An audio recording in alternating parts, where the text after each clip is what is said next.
that cabinet ministers were being told to go and brief a private citizen on what is happening in government.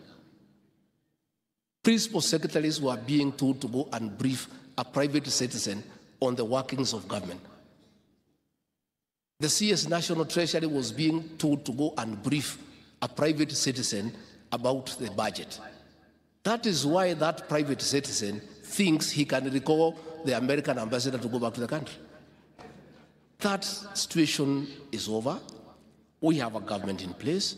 Please just take up your rightful role and oversight government, because that is your role. Again, I want to say that the hardship team, after destroying the economy of this country, gave President Ruto no chance, because they knew it was almost impossible to turn around the country. In a record 1 year, President William Ruto, through pragmatic leadership, continuous engagement, agreeing to be advised, having a very competent economic council, has done the unthinkable. In 1 year, the economy has shown signs of recovery, to the extent that for the first time in 7 years, all county governments were given their money before the closure of the financial year on June 30th. All members of parliament and the respective constituency development funds in the 290 constituencies were given all the allocation before the closure of the financial year on June 30th. So the people who had schemed to destroy the economy so that the next leader can fail are very envious. And that is why they are bitter, and that is why they are trying to portray our friends as bad people. What is happening, and I want to invite our brothers to understand, this William Ruto you despised, and you gave him no chance. Today, he is the desired visitor of every capital in the world. If he was to honor the invitations to the countries he is being asked to visit, he would be out of this country for 360 days in a year.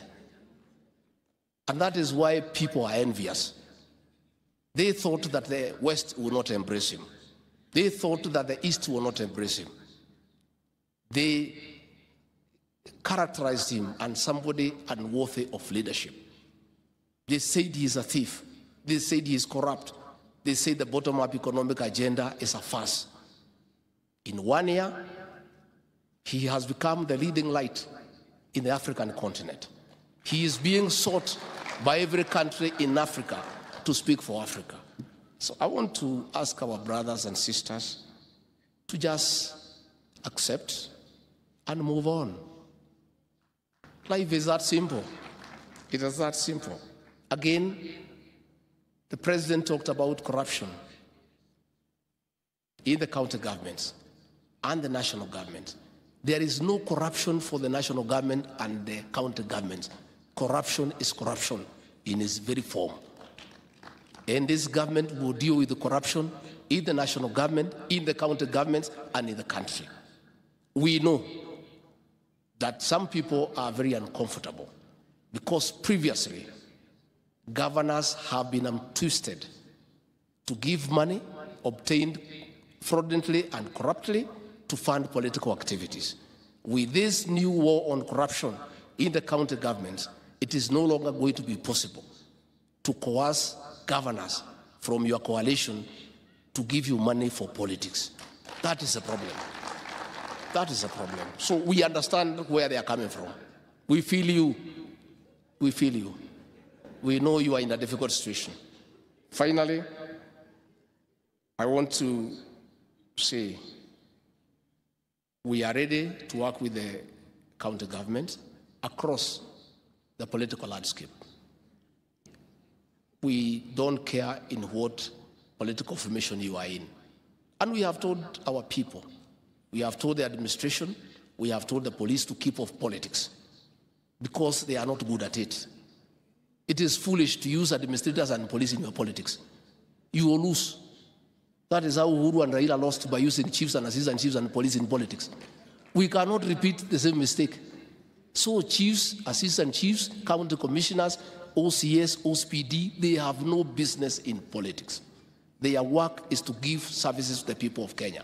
Is to fight crime, is to fight illicit brew, is to register farmers, is to espouse government policy and keep for politics. Even governors elected on the opposition platform will enjoy the services of the administrators and the police and everybody else in an equitable and fair manner like the rest of the country. And therefore, let us work together. I am available for consultation with the COG in a structured manner. I'm available to individual governors. You don't need an appointment to come to my office as an elected governor. Anybody who has been elected by 100,000 people, it's not a joke. That is somebody who needs no appointment to go anywhere. Being 100,000 people who slept in a different home and they have not talked, and they all come to the ballot and decide you are the right person, you are somebody to be respected. So you don't need an appointment to come and talk to us. And those who have come to me, where you have challenges with our administrators, I have taken remedial action, and I will continue to do so. I'm told that when I answered the governor of Migori in Alliance, some governors were uncomfortable that I was disrespectful. I wanted to make a clarification. I was not talking about governors. I was talking about every Kenyan who has been denied security for bad behavior. And I was saying, when they are good behavior, we shall review, and we are reviewing. Okay? And it's not just governors, even presidential candidates, even running mates, even very senior people, former vice presidents, including ministers, everybody who needs to carry a firearm, your temperament must be right. That is the law. What we are saying is, we cannot allow our officers to be in Maandamano because they'll have to fight their fellow officers and it is wrong.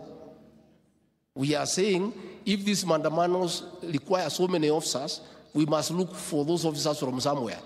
And we start with those who are planning so that they can come and help us to beef up security. But if these demonstrations are over and there are no issues, you can just get your officers back and continue with the life. That's what we are saying. And from what I can see, I think it looks like it's over. So once we are sure it is over, you have your officers back and you carry on with your job. That is all. I think we are very fair. We are very fair so that officers are dignified and governors are provided security so that they are able to carry out their work. We only had a problem when we had a shortage of officers and we needed more officers, and the people who are planning were having some of the officers. So we needed to get them to come and fight them and then go back. Because it's only fair, because that's the way things are done.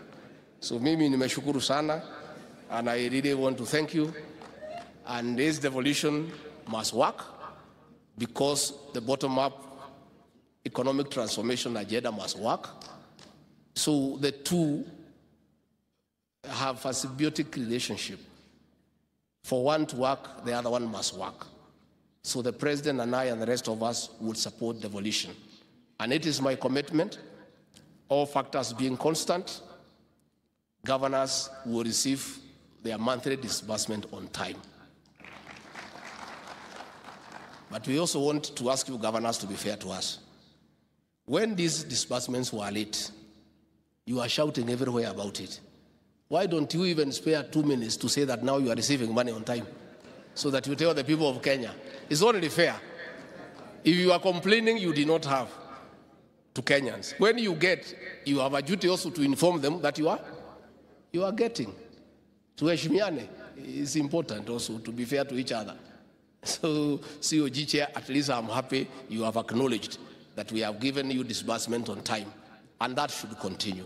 And I want to tell you the economy is improving and is doing much better. Even when we come to negotiations next year on the division of revenue bill, I believe we'll have a better conversation. We'll have a better conversation. And when the economy improves, the governors, you are the first people to know, because wananchi will know because they will feel the impact of an improved economy. And we have no desire to keep money away from you. We'll give you the money when we collect it. And we must collect it from somewhere, and we will collect it from the people of Kenya. So we want governors to support what we are doing to collect more money so that we pass it on to you.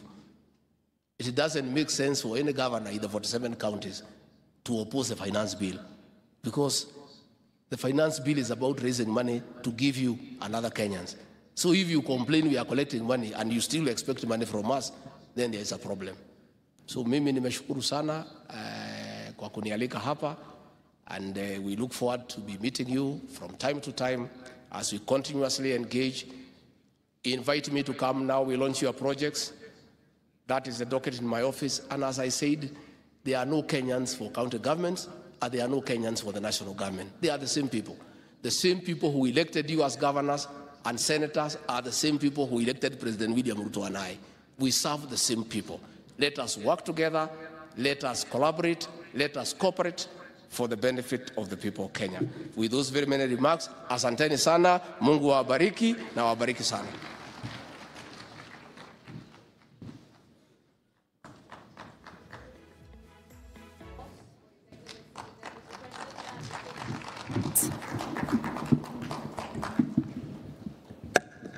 Thank you. Ladies and gentlemen, may we all kindly be seated.